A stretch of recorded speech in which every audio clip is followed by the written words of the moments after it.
BNP এই জামায়াতের দ্বন্দ্ব তো চলছে নির্বাচনের আগে আগে, আরো সামনে কি হয় জানি না, তো সেটা আপনারা ভালো বলতে পারেন। তারপরও নুরুল হক নূর বলছেন যে জাতীয় পার্টির বিষয়টা আসলে এখনো ক্লিয়ার হয়নি। উনি বলছেন জাতীয় পার্টির মাধ্যমে আওয়ামী লীগ ফিরবে। তিনি সতর্ক করেছেন গণ অধিকার পরিষদের সভাপতি নুরুল হক নূর, এই জন্য আসন্ন জাতীয় নির্বাচনের আগে জাতীয় পার্টির বিষয়ে ফয়সালা করা উচিত বলে তিনি অভিমত বক্তব্য ব্যক্ত করেন। যদিও আবার এখানে মুজিবুর রহমান মঞ্জুও একই কথা উনি বলেছেন একটি অনুষ্ঠানে শুক্রবার সন্ধ্যায়। বিএনপি জামাতের ক্ষমতার দ্বন্দ্ব শুভ রাজনীতি 1996 সালে আওয়ামী লীগকে দীর্ঘদিন পরে হলেও রাজনীতি ফিরিয়ে এনেছিল, বর্তমানে আবারও আওয়ামী লীগকে পুনর্বাসিত করতে অতীতের মতো বিএনপি জামায়াত দ্বন্দ্ব শুরু করেছে।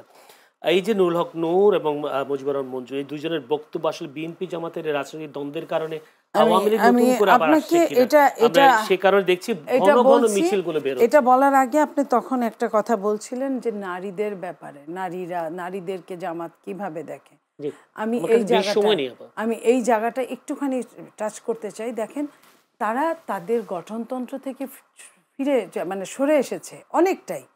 যে নারীদেরকে তারা হিজাব পরিহিত অবস্থায়, এবং শুধু হিজাব না, নেকাব টেকাব সহ শুধু চোখ দুটা ছাড়া আর কিচ্ছু দেখা যায় না, তাদেরকে কিন্তু আমরা ডাকসু নির্বাচনে কি দেখেছি, সাধারণ না, ওভার স্মার্ট নারীরা নির্বাচন করেছে। শুধু তাই না, বিধর্মী নারীরাও নির্বাচন করেছে বা তাদের, তাহলে এইখানে তাদের গঠনতন্ত্র কিন্তু তা বলে না যেটা করেছে।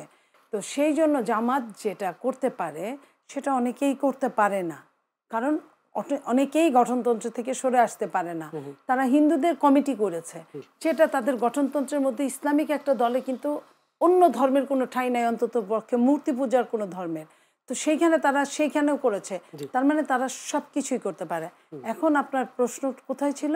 যে প্রশ্নটা ছিল এটাই যে আপনাদের বিএনপি জামাতের দ্বন্দ্বের কারণে আওয়ামী লীগ আবার ফিরে আসছে কিনা। বিএনপি জামাতের দ্বন্দ্বের কারণে এটা ফিরে আসবে না।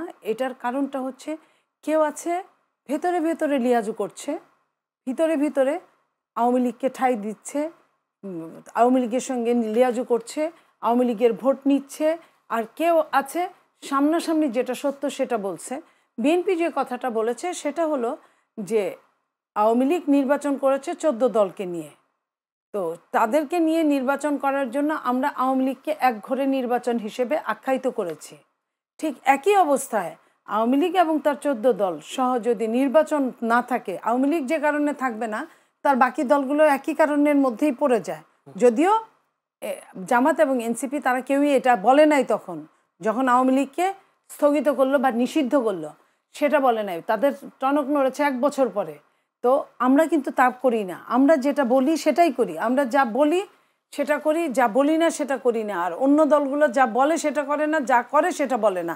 তো তারা কি করেছে, এইখানে তারা ভেতরে লিয়াজু করছে, বাইরে করছে না। আর বিএনপি বলছে আমরা ওরকম আলাদা নির্বাচন আবার হোক, আবার বলুক যে এই নির্বাচন অমুক ছিল না, এটা কোনো আন্তর্জাতিক মানের নির্বাচন হয় নাই।